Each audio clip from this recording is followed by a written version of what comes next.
ایک بزرگ جا رہے تھے، اچانک بارش شروع ہو گئی، بارش کی بہت ضرورت تھی، تو زبان سے نکل گیا بڑے موقع پہ برسے۔ اللہ نے پوچھا بے موقع کب برسا ہوں؟ یہ اللہ ہی جانتا ہے کب برسات کرنا ہے، کب دھوپ کرنا ہے۔ چلو وقت ہوا، آواز پہنچ رہی ہے۔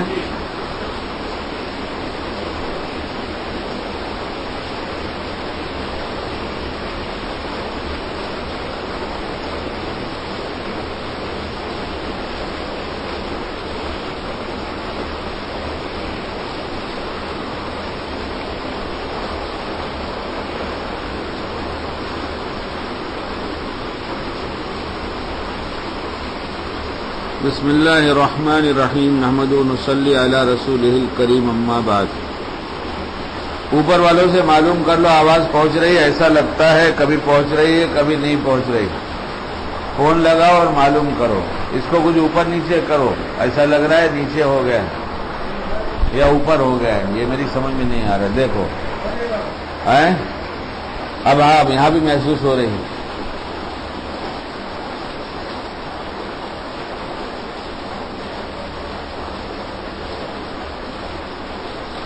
پچھلے ہفتے بیان ہوا تھا نفس کے متعلق کہ نفس کیا چیز ہے۔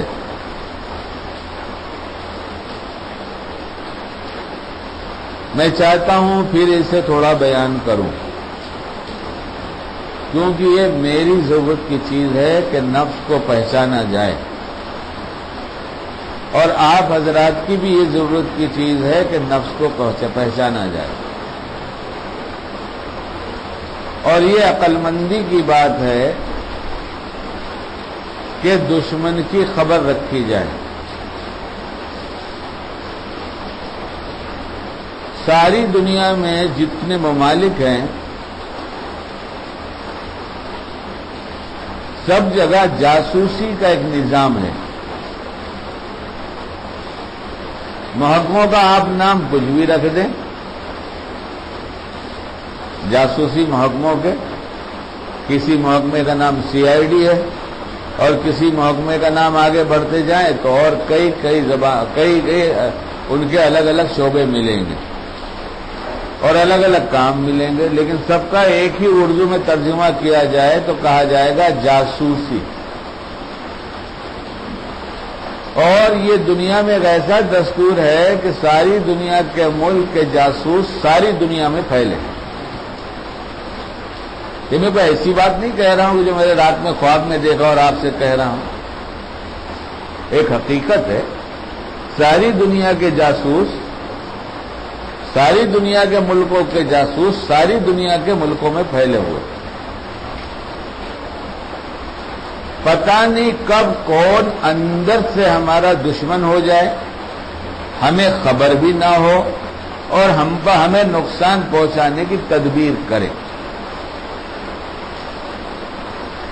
قریبی ممالک کی جہاں سرحدیں لگتی ہیں، جیسے ہمارے ملک کی سرحدیں ہیں، ایک طرف چین ہے، ایک طرف پاکستان ہے اور ایک طرف بنگلہ دیش ہے، ایک طرف اب دیکھیے سب چاروں طرف، تو آپ دیکھیں گے کہ ہمارے ملک کی فوجیں ہیں اور پھر دوسرے ملکوں کی بھی فوجیں ہیں۔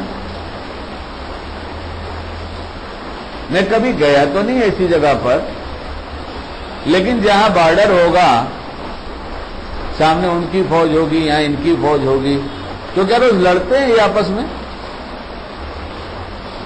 تو ایسا تو ایسا، ابھی ماروں گا، ابھی بتاؤں گا، ہوتا ہے کچھ؟ بلکہ میں سمجھتا ہوں اگر قریب جائیں گے تو آپس میں ان کے کھانے پینے بھی شریک ہو جاتے ہوں گے، اگر ان کو حکومت کی جو اجازت ہو کہ یہاں جانے میں کوئی حرج نہیں، مل کر آنے میں کوئی حرج نہیں۔ اگر ایسا ہو، مجھے تو پتہ نہیں اس کا، لیکن اتنا تو ضرور ہے کہ جو بارڈر پہ بیٹھے ہوئے ہیں کیا روز لڑتے ہیں آپس میں؟ نہیں لڑتے۔ کتنے ایسے ہیں کہ جو برسوں سے ملٹری میں ہونے کے بعد ریٹائر ہو گئے لیکن لڑے ایک دفعہ بھی نہیں. ہوگا نا عمر بھائی ایسا؟ میں ایسے تو نہیں کچھ کہہ رہا ہوں، ایسا ہوگا نا. لیکن یہ سب نظام ہے کیوں؟ اسی لیے نا کہ ممکن ہے، امکانات میں سے ہے کہ کوئی پڑوسی ملک کسی وجہ سے کسی پر حملہ کر دے. کوئی وجہ بھی ہو سکتی ہے.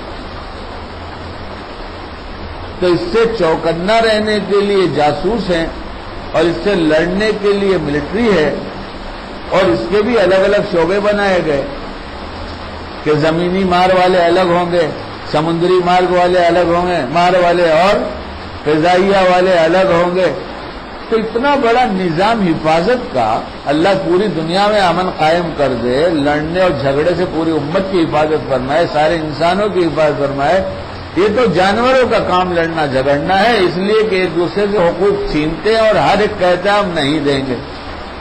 جب انسان یہاں پہنچ جائے تو بس وہ جانور کی صفت تک پہنچ گیا. انسان کا مطلب ہے حقوق کی ادائیگی. اتنا خیال رکھے گا کہ اپنا حق اپنی ضرورت بعد میں پوری کر لے گا، دوسروں کی پہلے پوری کرے گا. اس کا نام ہے انسان. اور جب ایسا انسان ہوتے ہیں دنیا میں ایسے تو جھگڑے فساد مٹتے ہیں. اور جب ہمارا ہی سب کچھ ہے تو جھگڑے فساد ہوتے ہیں.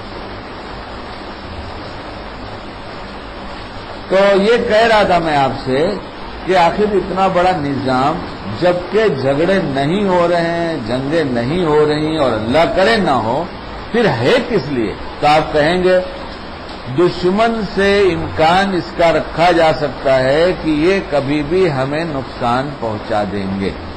ہے یہ بات؟ ہاں یہ بات ہے بھائی. ارے بولو، ہے نا یہ بات؟ نفس اور شیطان، نفس اور شیطان یہ ہمارے دشمن ہے کہ نہیں؟ کتنے بڑے دشمن ہیں، کتنا تذکرہ کرنا ہے. جب جوش میں ہم آئیں گے تو ہم یہ تذکرہ کریں گے. آپ نے دیکھا نہیں نفس کو، شیطان کو؟ آدم علیہ السلام کو بہکایا اس نے، اور اس کے پیچھے کون تھا؟ وہی نفس. بس تقریر ختم. آدم علیہ السلام کے ساتھ نفس اور شیطان کے قصے ختم. ہماری زندگی سے اس کا کوئی تعلق نہیں. کیا غلط کہہ رہا ہوں؟ آپ بتائیے تو صحیح. کتنے بیانات میں تذکرے مل رہے ہیں کہ بھائی نفس شیطان، نفس شیطان، اس سے بچنا چاہیے. کہاں کتنے؟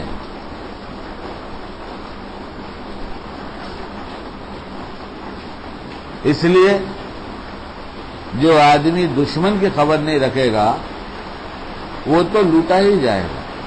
وہ تو لوٹا ہی جائے گا. ایک نوجوان ٹرین سے جانے والا تھا، لوکل سے کرلا میں. اسے کچھ کام تھا، کرلا میں کچھ کام تھا. کیا کام تھا؟ کوئی جا رہا تھا وطن، اسے پہنچانا تھا. تو کوئی صاحب اس کو سمجھا رہے تھے کہ دیکھو پلیٹ فارم کی لائن میں رہنا نا، پلیٹ فارم ٹکٹ لوگے نا، لائن میں رہنا، تو موبائل دوسرے ساتھی کو دے دینا، جیب میں مت رکھنا، پیسے دوسرے کو دینا، خالی ٹکٹ کے پیسے لے کے جانا. یہاں بہت پاکٹ مارے. میں آپ سے کہتا ہوں آپ سروے کیجئے. 100 آدمی ٹکٹ لے کے نکل چکے ہیں تو ایک ایک گنتی کریے، 1 2 3 4، اور اس میں سے 100 میں سے کتنے کا پاکٹ مارا گیا. تو آپ کو 100 کہیں گے، 100 کے 100 کہ ہمارا نہیں مارا گیا، ہمارا تو مارا نہیں گیا. یعنی اگر اس میں ہزاروں کی بھیڑ میں 10 کا پاکٹ مارا گیا تو ہوشیار رہنا یہاں، اس لیے کہ یہاں پاکٹ مارا جاتا ہے. اور نفس شیطان ایمان لوٹتا ہے. تو کبھی ہم اس کا تذکرہ بھی نہیں کرتے کہ ہمیں اس کے ساتھ کیا کرنا چاہیے. الا ماشاء اللہ کہیں ہوتا ہوگا. کیا یہ مضمون بیان کرنا ضروری ہے؟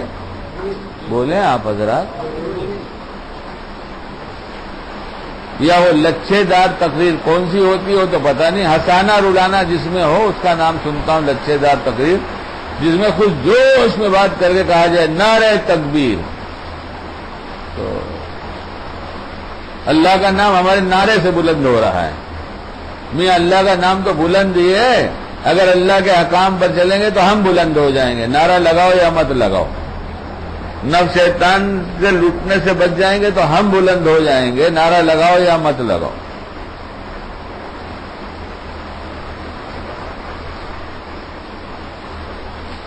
اس لیے میری تو یہی سمجھ میں آتا ہے، اور میری تو کیا سمجھ کی بات ہے دوستو بزرگوں، یہ تو ہر ذرا بھی عقل مند ہوگا، ذرا بھی اس کو عقل ہوگی تو کمانے کے ساتھ بچانا، کمانے کے ساتھ لوٹنے سے، چوری سے بچا لینا، اس کی تقریر کرے نہ کرے، یہ فکر ہر ایک پر غالب رہتی ہے بھائی۔ پریکٹیکل، بہت لوگوں نے پریکٹیکل چاہیے، پریکٹیکل لو بھائی، سب پریکٹیکل ہی ہے، پورا دین پریکٹیکل۔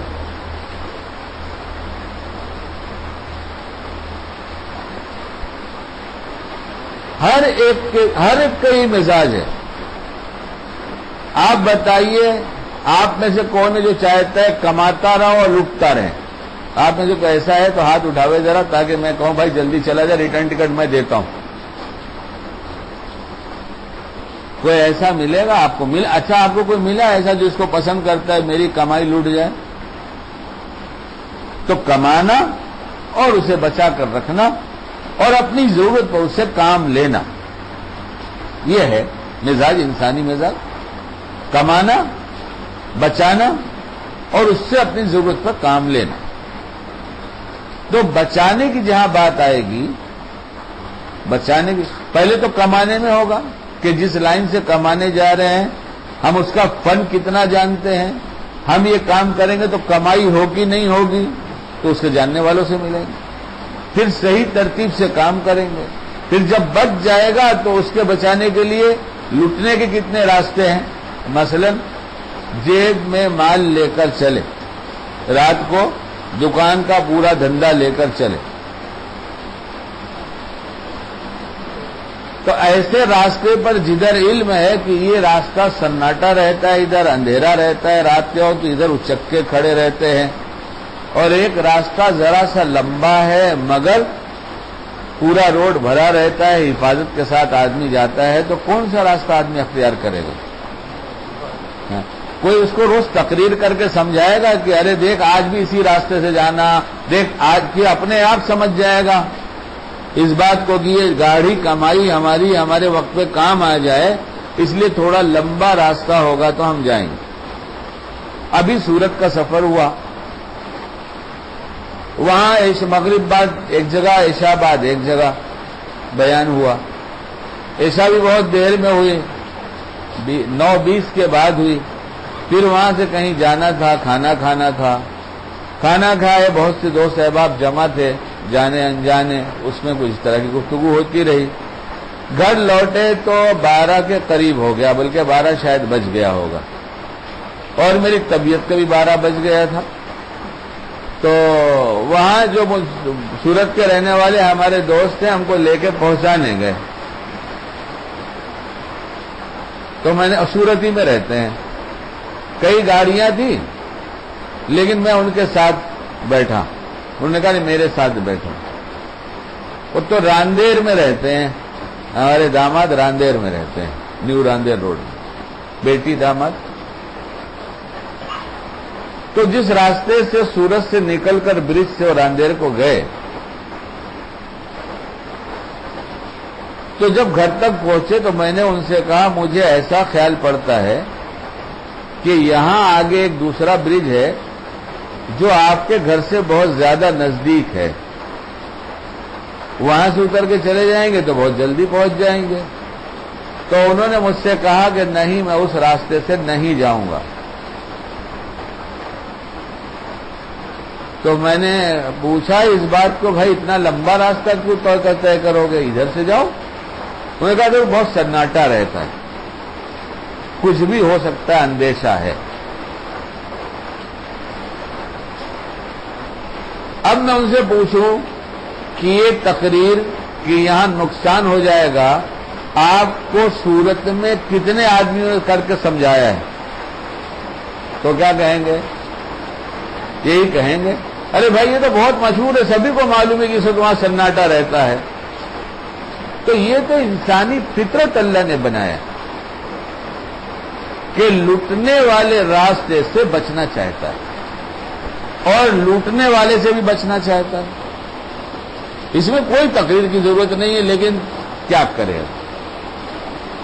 کچھ بات آگے کہنی ہوتی ہے تو پہلے اس کے بہت سی باتیں ایسی کی جاتی ہے جو واقعی پہلے سے سمجھی ہوئی ہوتی ہے تاکہ آئندہ کی بات آدمی سمجھ سکے. اس کو پڑھے لکھے لوگ تمہید کہتے ہیں، یہی بولتے ہیں بھائی کہ یہ تمہید باندھ رہے ہیں کسی بات کے سمجھانے کی. کسی کا اگر کچھ لوٹ گیا، پاکٹ مار نے لوٹ لیا تو کتنا لوٹا؟ جو کچھ پاس میں تھا وہی تو لوٹا. دکان کا محفوظ ہے، گھر کا محفوظ ہے، بینک کا محفوظ ہے، کہیں قرض دیا تھا وہ محفوظ ہے. لیکن جیب کا صرف نہ لوٹ جائے اس لیے اتنی احتیاط برتی جاتی ہے. اور نفس شیطان ایمان لوٹنے کی فکر میں ہے، اور کبھی نفس شیطان کا خیال بھی نہ آوے کہ کوئی ہے ہمارا دشمن. تو اس سے زیادہ بڑے غفلت کی تو کوئی بات ہی نہیں. تذکرہ ہی نہیں ہے، تذکرہ ہی نہیں ہے. بس تذکرہ اگر کبھی آیا نفس شیطان کا تو انبیاء کے تذکرے میں، وہ بھی خاص آدم علیہ السلام کے تذکرے میں آئے گا کہ آدم علیہ السلام کو شیطان نے ایسا دھوکہ دیا، معلوم نے یہ کر دیا، جنت سے نکلوایا، اور آپ سمجھتے ہیں اس کو بھگانے والے کون ہے؟ اس کو بھگانے والے نفس ہے. اور یہاں دفن، شیطان بھی دفن اور نفس بھی دفن. نہ ہم کو بہکاتا ہے نہ ہمارے ساتھ ہے. ہم سے تو اتنا ڈر گیا ہے ایمان والے، ایمان کی محنت والے، تنخواہ والے، باطن بنانے والے، مدرسے والے، مدرسے کے ذمہ دار. یہاں نفس شیطان تو پر بھی نہیں مار سکتا. میاں کہاں تذکرہ؟ بتاؤ ہم کو کہاں کتنا تذکرہ ہے؟ الا ماشاء. کیوں مولوی شاہی صاحب آپ بتائیے، آپ تو بہت مقرر ہیں نا، آپ بتائیے. ہاں تقریر بھی بہت سنا آپ نے، اور عمر بھائی آپ کی تو زندگی گزر گئی اسی میں. آپ بھی بتا دیجئے ذرا کتنا تذکرہ سنا آپ نے. اور بھائی رضوان تو ماشاءاللہ اللہ ان کو نظر بد سے بچائے، واقعی بہت مجاہدہ کرتے ہیں. جس بیماری کے ساتھ جو اللہ کے راستے میں چلتے ہیں بہت کم لوگوں سے نبھے گا. اللہ نے خاص چن لیا ہے. اللہ خاص فضل بھی فرما دے ان پر، ان کی برکت سے ہم سب پر. آپ بتائیے کہاں تذکرہ ہے تذکرہ؟ اور نبی پاک علیہ الصلوۃ والسلام کی دعاؤں میں آپ جا کر دیکھیے، وَلَا تَكِلْنَا إِلَىٰ أَنفُسِنَا طَرْفَةَ عَيْنٍ. ایسے ہی پڑھا جائے گا بھائی. یہ جب طالب علم آتے ہیں پڑھ کر تب میری اصلاح کچھ ہو جاتی ہے، اور ہمارے یہاں مولوی لوگ ہمیں بتاتے نہیں. ہم غلط صحیح جو بھی پڑھ دیں ہاں کرتے رہتے. ارے اسی ٹائم بتایا کرو یہ غلط پڑھا صحیح ہے. میں پڑھا لکھا آدمی ہوں، اس میں کیا بے عزتی کی بات ہے؟ جو میں جانتا نہیں ہوں نہیں جانتا، اس کا اعتراف ہے مجھے.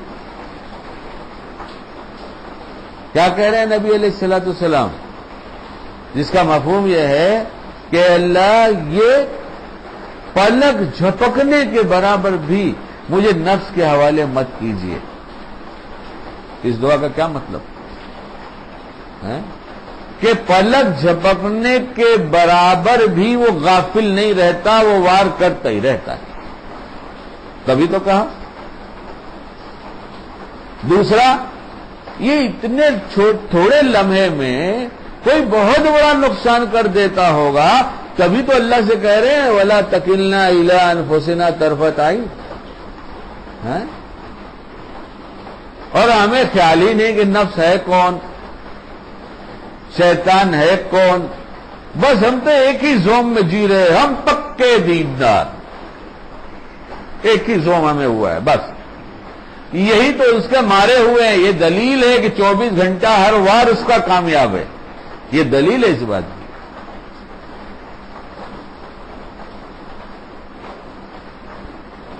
کہ ہر وقت اس کا وار کامیاب ہے. ہم دیندار. یہ ایمان والوں میں جو ایمان کی محنت شروع ہوئی، ایمان والوں میں ایمان کی محنت، چونکہ پوچھتے نہیں، اس لیے جانتے نہیں. ہم آپ سے اگر یہ سوال کریں کہ آپ مجھے بتائیے ایمان والوں میں ایمان کی محنت کی ضرورت کیا ہے، اور بہت سے لوگ کہتے بھی ہیں، بہت سے اہل حق بھی کہتے ہیں، بہت سے اپنے بھی کہتے ہیں، آپ اس کا کیا جواب دیں گے؟ آپ کے پاس کوئی جواب ہے تو مجھے بتا دیجیے تاکہ میں سمجھ لوں کہ اس کا یہ جواب ہے. مجھ سے تو پوچھے تو میں بتا سکوں، اور آپ کہیں تو میری جو سمجھ میں آیا وہ میں بتا دوں، اور غلط ہے تو آپ تردید کر دیں. میں بیان تو کرتا ہی نہیں، میں کہاں بیان کرتا ہوں، مجھ کو آتا تھوڑا ہی بیان. لیکن غور سے سنیے، ذہن یہاں وہاں مت کیجیے ورنہ مجھے بیان نہیں آئے گا، میں بیان بند کر دوں گا. غور سے سنیے، اور کسی کی یاد ہے تو باہر جا کر یاد کر لیجئے پھر آئیے، اور کسی سے بات ہے تو باہر جائیے بات کیجئے پھر آئیے. یاد اور بات یہاں بیٹھ کر مت کیجیے، باہر جا کر کیجیے. یہاں تو پوری طرح سے متوجہ رہیے. ایمان والوں میں ایمان کی محنت جو چلائی گئی وہ اس لیے چلائی گئی کہ ایمان کس سطح پر ہے، نیچے ہے، اس کے کچھ اوپر ہے، اس سے اور اوپر ہے، آدھے سے زائد ہے، پورے شباب پر ہے، اس کا پتہ اعمال سے چلے گا. اس کا پتہ کس سے چلے گا؟ اعمال سے چلے گا. اور امت کے اعمال یہ بتا رہے ہیں کہ امت کی ایمانی سطح گھٹ گئی.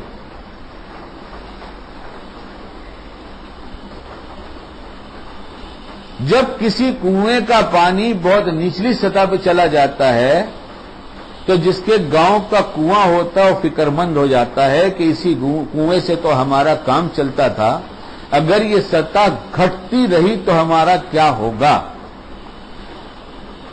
کیوں بھائی یہ بات ہے، یہ بات ہے کنویں کے متعلق جو کہہ رہا ہوں صحیح ہے. امت کے اعمال نے بتا دیا کہ یہ سطح بہت نیچے چلی گئی. اس کا دوسرا ایک معنی یہ مطلب نکلتا ہے کہ ایمان کمزور ہو گیا ہے.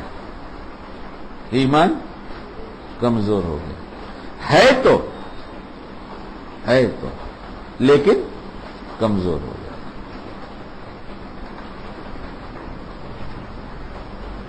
اور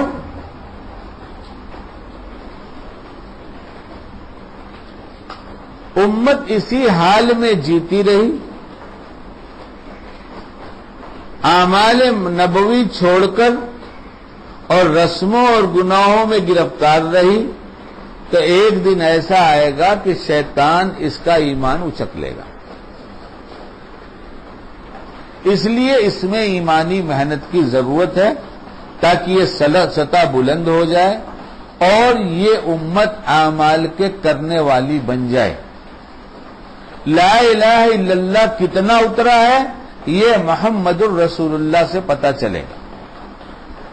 یہ جتنا اترا، یہ جتنا زندگی میں جتنا عمل حضور پاک علیہ الصلوۃ والسلام کیے طرز پر ہوگا، سنت کے مطابق ہوگا، دین شریعت کے مطابق ہوگا، اتنے ہی ایمان کی کمزوری، بڑھوتری اور کمزوری کا پتہ چلے گا، کتنا بڑھ گیا کتنا گھٹ گیا. یہ بات میرا اس وقت کا مضمون نہیں تھا لیکن آ رہا ہے تو میں اس کو تھوڑا سا کہتا چلوں. اور میں کہتا ہوتا نہیں، بعد میں مجھے فون آتا ہے کہ آپ نے بیان کے درمیان میں یہ بات کہا تھا، یہ میرے کام کی تھی. دین کی سب بات سب کے کام کی ہوتی ہے لیکن کچھ جو زیادہ کام آتی ہے، وقت کی ہوتی ہے، تو کہتے ہیں یہ میرے کام کی تھی. کام کی تو سبھی ہے. بسم اللہ، درود پڑھیے ایک دفعہ صلی اللہ علیہ وسلم.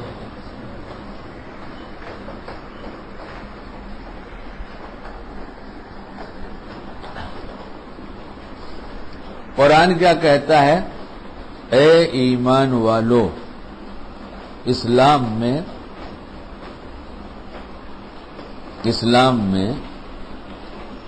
ہم نے ایسی چوائس رکھا ہے کہ جتنا جتنا تم کو پسند ہے اتنا اتنا لے لو اور تم پورے مسلمان ہو گئے. ایسے ہی لکھا ہے قرآن میں. چوائس ہمارے گھر میں پردہ نہیں، ہمارے ابا اماں نے سکھایا نہیں، ہمارے معاشرے میں ہوتا نہیں، اس لیے اسلام میں سے نکالو، ہمیں نہیں چاہیے، ہم پکے مسلمان۔ اور کیا ہے؟ ہمارے یہاں شادیوں میں رسمیں نہیں چھوڑی جا سکتی اس لیے کہ یہی ہوتی چلی آئی، اچھا تو یہ بھی نکالو۔ اور کیا ہے؟ نکالتے جاؤ۔ شرعی پردے کا تو سوال ہی نہیں، شرعی پردہ تو دیندار بھی کہتا ہے، کہاں جائیں کرنے کے لیے؟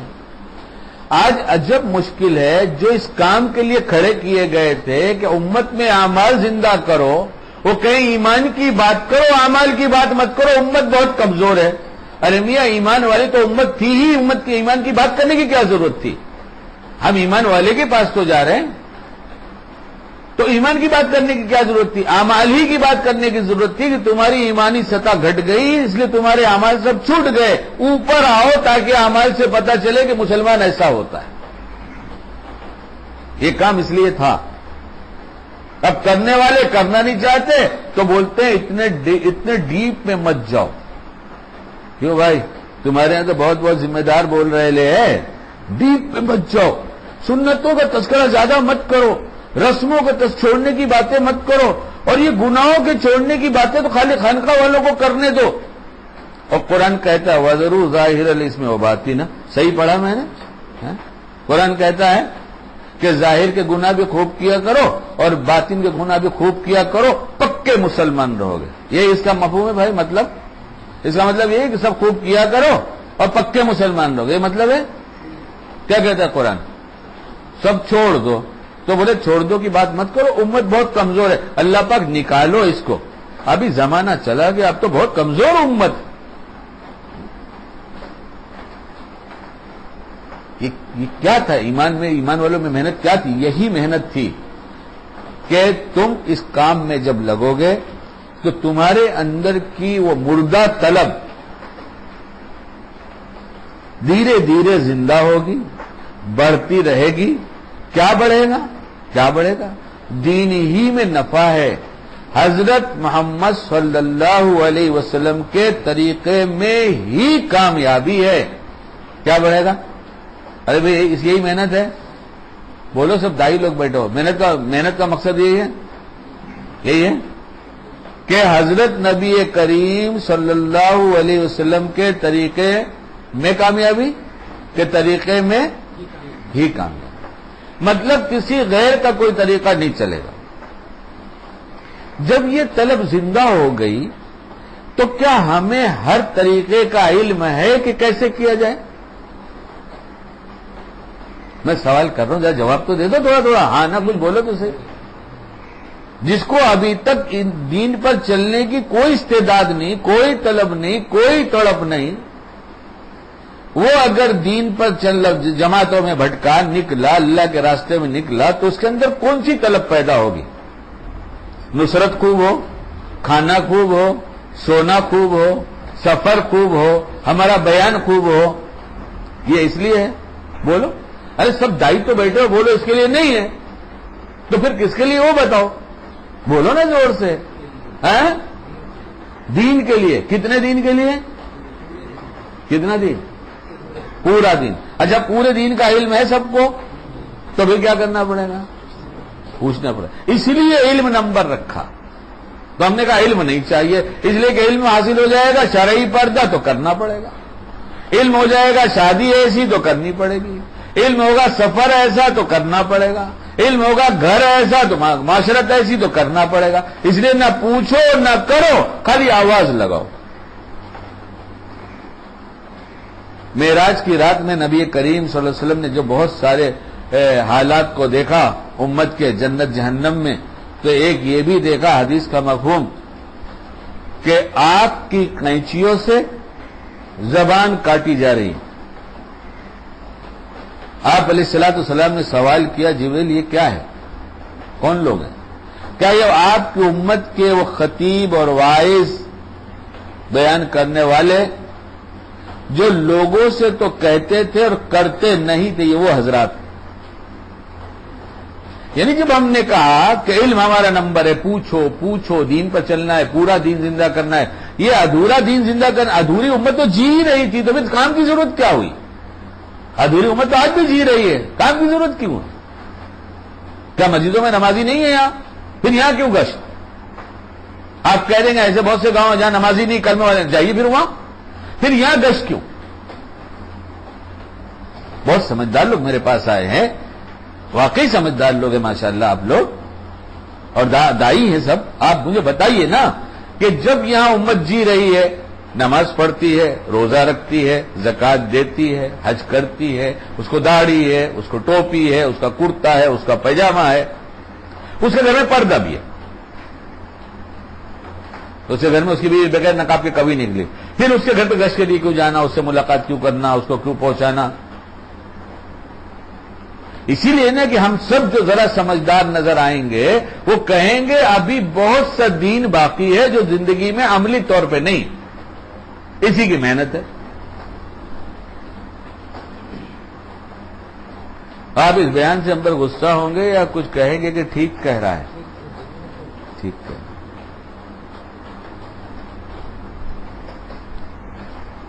نفس اور شیطان کا شکار ہو جانا یہ اس کی علامت ہے کہ بہت تھوڑے سو بہت زیادہ دکھاتا ہے کہ اتنا سا دین اور کہہ رہا ہے سب ہے.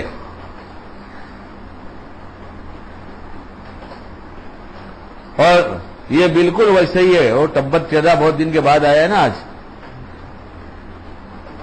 وہ بوری ایک پڑھا رہا تھا اپنے شاگرد کو اور اس سے کہہ رہا تھا دیکھو میں پڑھتا ہوں تبت یدا مگر تم پڑھو تبت یدا. اس کا مطلب یہ رہتا تھا کہ میں کہہ رہا ہوں تبت یدا مگر تم کہو تبت یدا. تو پڑھنے والا جب بھی کہے گا تبت یدا ہی کہے گا.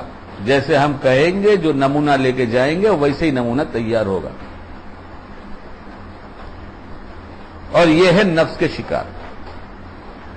گالیاں دو مجھے جتنی دینی، قیامت ہوگی سب کا اپنا حال سامنے آئے گا. ہم تو گالی سن کر عادی ہو چکے ہیں، لیکن کوئی تو ایسا جو جگائے اور کہے بھائی اس حقیقت سمجھو.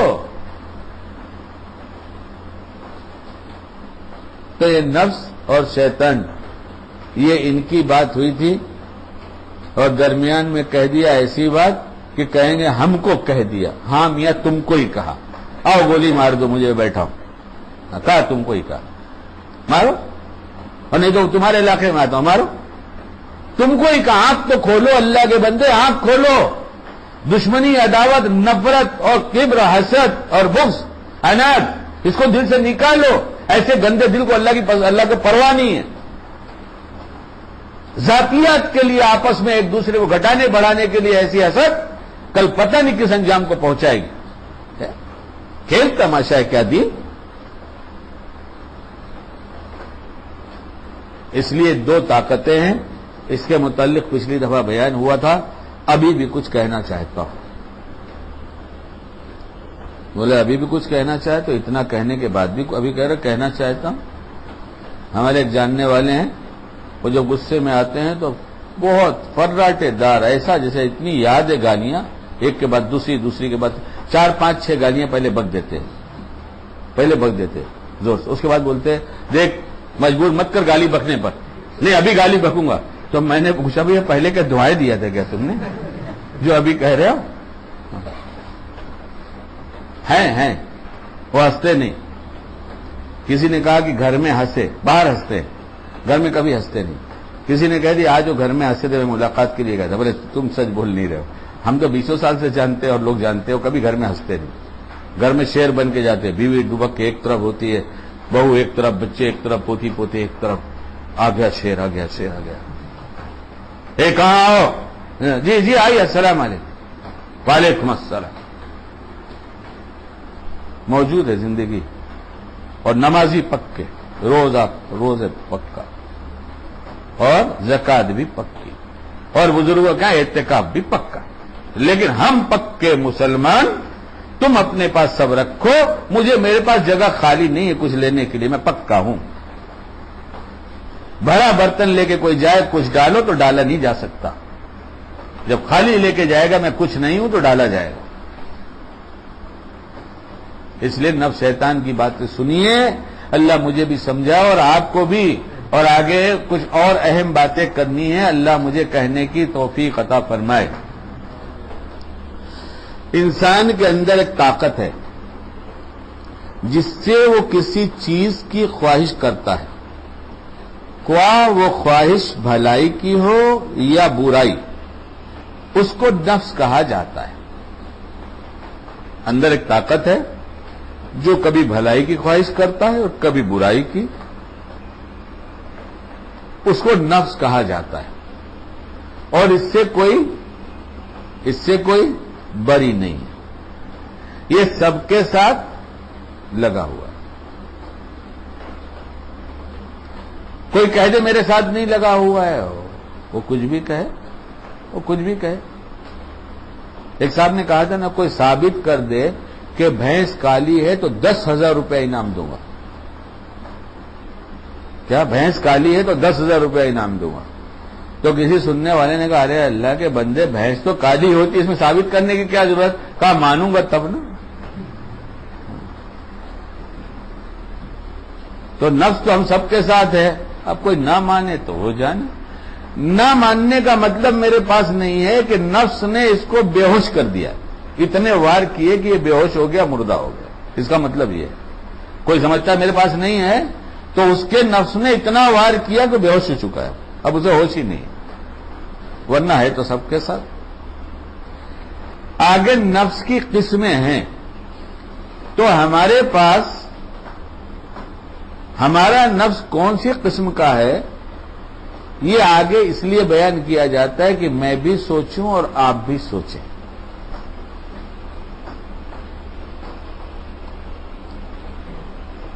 نفس کی 3 قسمیں ہیں، 3 اقسام، 3 طرح کے نفس ہیں۔ پہلا نفس ہے جس کو نفس امارہ کہتے ہیں، نفس امارہ۔ اس کی تعریف یہ ہے کہ اگر نفس اکثر برائی کی طرف خواہش کرے، نفس اکثر برائی کی طرف خواہش کرے اور اس پر شرمندہ بھی نہ ہو، تو ایسے نفس کو نفس امارہ کہتے ہیں، یعنی برائی کی طرف زیادہ امر کرنے والا۔ اسی نفس امارہ سے متعلق ارشاد باری تعالی ہے، بے شک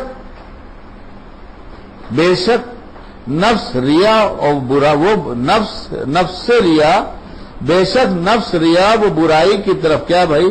ریا وہ برائی کی طرف، ریا وہ کہ واہ، ہاں اس میں ہاں لکھ گیا، اس لیے میں پڑھنے میں ذرا سوچ رہا ہوں، ریا و برائی کی طرف، دکھاوے، اور اس میں ہاں لکھ گیا ہے، وہ غلط ہے۔ بے شک نفس ریا و برائی کی طرف حکم کرنے والا ہے، مگر جبکہ میرا رب رحم فرما دے۔ کیا ہے؟ ان النفس لامارۃ بالسوء، یہ قرآن ہے، اس سے تو اختلاف نہیں ہوگا۔ اور جو کہہ دے گا یہ میں نہیں مانتا تو اس کے نفس و شیطان نے اس کو مردہ کر دیا، یعنی ایمان چلا گیا۔ قرآن ہے نا، اس سے کوئی اختلاف کرے نہیں مانتا تو کیا خیال ہے علماء کیا کہیں گے؟ مفتی صاحب کیا کہیں گے؟ ایمان گیا؟ بے شک نفس برائی کا حکم کرنے والا ہے، ریا اور برائی کا، ریا اور برائی کا، اس میں ریا ہی ہے نا بھائی، اور ریا کا مطلب دکھاوا۔ یہ جتنی رسمیں ہیں یہ معاشرے والے کو دکھاوا ہے۔ کیا ہے؟ جتنی رسمیں ہیں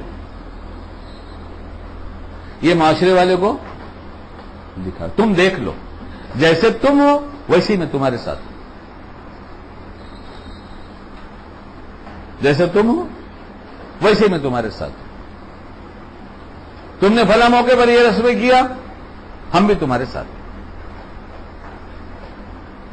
یہ ریا کا مطلب بہت اور بھی ہے، لیکن ایک خاص مضمون جو اس وقت ہے وہ کیا ہے؟ ریا کا مطلب دکھاوا۔ کس کو دکھاوا؟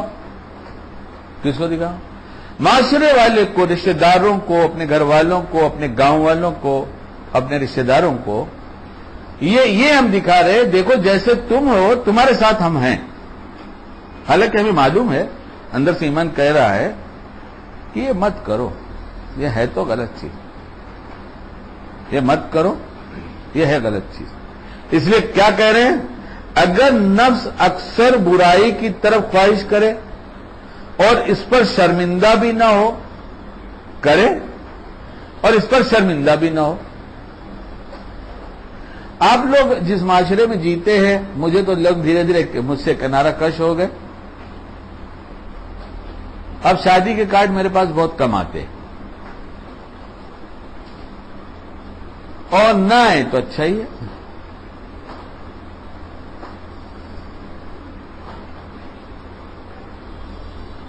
کارڈ دیکھ کر میں نے کہا 100 روپے کا کارڈ ہوگا. کہنے ہنسنے لگے، شکیل بھائی آپ کو کچھ پتا ہے؟ آپ کو کچھ پتا ہے؟ میں نے کہا نہیں بھائی، ایک اندازہ تھا. کہنے لگے کم سے کم یہ 400-500 روپے کا کارڈ ہے. کتنے کا؟ 400 اور 500 روپے کا کارڈ ہے. پہلے تو کور ہے، کور کے اندر ایسا سخت پٹھا نکلا کہ میں نے سمجھا دعوت نامہ بہت دنوں تک چلے گا، کتاب شائع ہوئی. سچی کہہ رہا ہوں میں. اور یہ کارڈ میں نے مدینے پاک میں دیکھا. کہاں دیکھا؟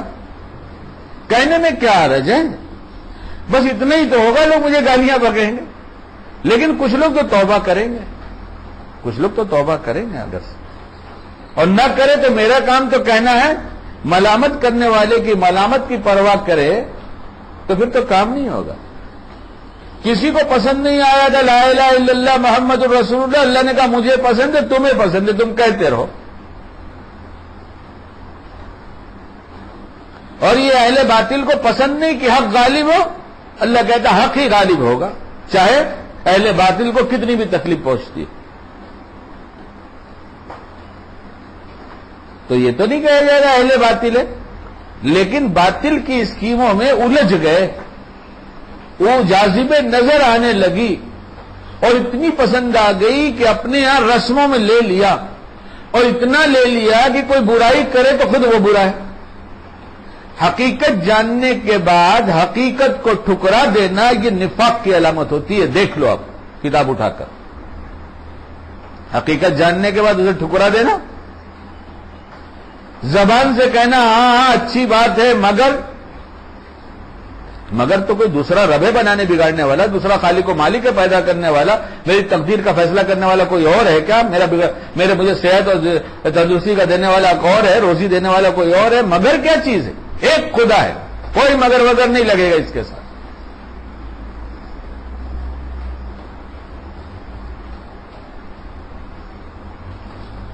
کہوں گا برا لگے.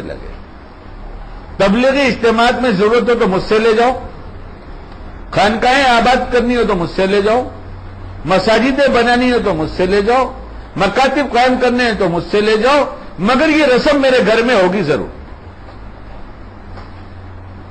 مشائخ ٹھہریں گے میرے گھر میں. اور اب تو ڈھٹائی ہوئی کہ مشائخ کو بھی دے دیتے ہیں کارڈ، یہ لے لو، اس لیے کہ کہیں کہیں تو قبول ہی ہو جاتا ہے. وار تو کرو تاکہ الزام سے بچیں گے، حضرت بھی تو آئے تھے. یہ نفس کا شکار نہیں تو ہے کیا؟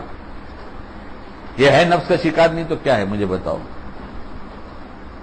کوئی بڑے پیمانے پر ہے، کوئی چھوٹے پیمانے پر ہے، کوئی کسی شعبے میں ہے، کوئی کسی شعبے میں ہے. یہ ریا کا مفہوم آپ نے کیا سمجھا؟ قرآن اسی تھوڑی بول رہا ہے. یہ نفس امارہ کی تعریف میں جو لکھا گیا ہے یہ ایسے ہی تھوڑے قرآن بول رہا ہے.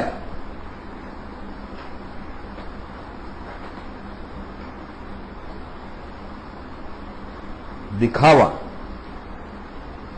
میرے معاشرے والوں، میرے رشتہ داروں، میرے دوست احباب، میں وہ کر رہا ہوں جو تمہیں پسند ہے اور جسے دیکھ کر تم خوش ہوگے، یہ اس لیے کر رہا ہوں.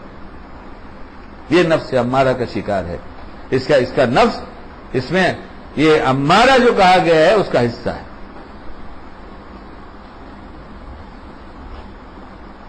اور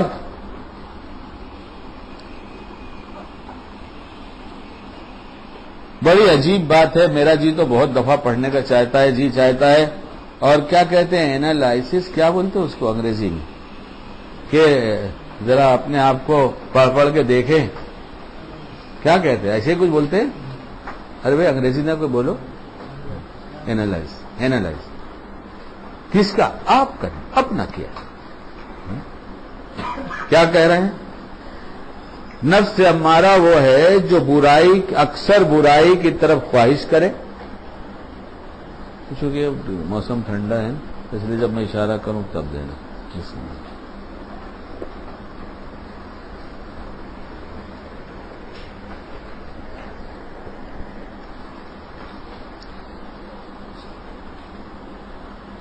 نفس اکثر برائی کی طرف خواہش کرے اور اس پر شرمندہ بھی نہ ہو. دیندار لوگ ہیں، ان سے کہا کہ بھائی دیکھو شرعی پردہ بہت آسان ہے، شرعی پردہ بہت آسان ہے. دیکھو بھائی بات یہ ہے جو بیماری پھیلی ہوگی دوا ڈاکٹر اسی کی دیں گے، اور اگر اس کی دوا ڈاکٹر نہ دے تو ڈاکٹر کے پاس جاؤ گے کیا بولو گے؟ ارے یار میں کہتا ہوں مجھے کچھ اور بیماری ہے، دوا کچھ اور دیتا ہے. ایک ڈاکٹر سے کے پاس ایک مریض گیا جو چھینکتا ہوا، کھانستا ہوا، آنکھوں سے پانی جاری ہے، ناک سے پانی جاری ہے. ڈاکٹر کی کیبن میں گیا، اس نے کہا ڈاکٹر صاحب سردی بہت تیز ہو رہی ہے، نزلہ بہت تیز ہو رہا ہے، دوا دے دیجیے. اس نے کہا دوا ابھی مت لو. کہا اچھا پھر کیا کروں؟ بولے جاؤ خوب ٹھنڈی ٹھنڈی چیز کھاؤ. اس نے کہا ڈاکٹر صاحب مجھے نزلہ ہو رہا ہے. ہاں میں سن لیا، میں سنتا ہوں، برابر سنتا ہوں، اور تمہارا مرض میں اچھی طرح سمجھ گیا. اب تم جاؤ اور خوب ٹھنڈی ٹھنڈی چیزیں کھاؤ. اس کا ڈاکٹر صاحب بولے ہاں بھائی تم میری بات سمجھو، میں ڈاکٹر ہوں کہ تم ڈاکٹر ہو؟ ڈاکٹر صاحب آپ ڈاکٹر ہیں تو پوری بات تو سنا، بیچ میں ڈاکٹر صاحب بولتے ہو، پوری بات سنے بغیر بولتے ہو. دیکھو جب تم یہ سب کھاؤ گے تو تمہارا مرض خوب بڑھ جائے گا اور یہ نزلہ نیمونیا کی شکل اختیار کر لے گا، تو میں اس کا علاج کرنا بہت اچھا جانتا ہوں. ایسے ہی معاشرے کی پھیلی ہوئی برائیوں کا تذکرہ مت کرنے دو، اسے ایمان کے چھن جانے تک کی سطح تک پہنچا دو، پھر ہم اٹھیں گے پائے گئیں گے اچھا یہ چھوڑو یہ چھوڑو یہ چھوڑو. تراویح والی کتاب لے کر آئے ادھر، پھر کہیں گے چھوڑو یہ چھوڑو یہ چھوڑو. تو سمجھایا گیا کہ بھائی دیکھو آپ لوگ بہت دیندار ہیں معاشرے میں، آپ لوگ شرعی پردہ تو کم سے کم اپنے گھروں میں جاری کر دیں تاکہ امت میں رواج پائے. امت آپ کو دیکھتی ہے کہ ایسے ذمہ دار لوگ ہیں، جب یہ نہیں کرتے تو مطلب اس کی ضرورت نہیں ہے، اس کی ضرورت کا. انہوں نے صاف لفظوں میں کہہ دیا کہ ہم لوگوں سے یہ نہیں ہوگا. اللہ صاف لفظوں میں کہہ دیا ہم لوگ سے نہیں ہوگا.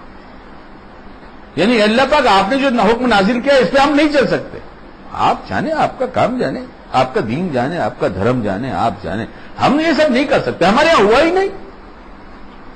اور ہمارا معاشرہ وہ ہے کہ ہم کہتے ہیں، قرآن کہتا ہے کہ نفس امارہ جو ہے اس کی تعریف میں قرآن نے یہ بتایا، یا علماء نے آیت کو پڑھ کر اسے استنباط کیا کہ نفس امارہ وہ ہے جو بے شک ریا اور برائی کی طرف بلائے، اسی کا حکم کرے تب. تو ہم شکار ہوئے کہ نہیں؟ لیکن عجیب ہماری غفلت ہے کہ جب ہمیں نظر آتا ہے یہ نظر آتا ہے، جب نظر آتا ہے یہ نظر آتا ہے، جب نظر آتا ہے یہ نظر آتا ہے. یہ سب کم ہم زیادہ، مال کے اعتبار سے سب زیادہ، سب کم ہم زیادہ، یہ نظر نہیں آتا. ہم سب سے زیادہ ہو جائیں ہم سب سے کم ہیں، اعمال کے اعتبار سے ہم سب سے زیادہ ہیں، سب ہم سے کم ہیں.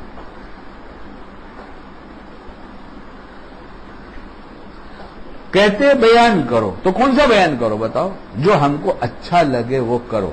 یعنی ڈاکٹر صاحب کے پاس دوا لینے گئے تو ڈاکٹر صاحب وہی دیں گے جو مرض پھیلا ہے، وہی دوا دیں گے، اور ہے تھوڑی سی کڑوی.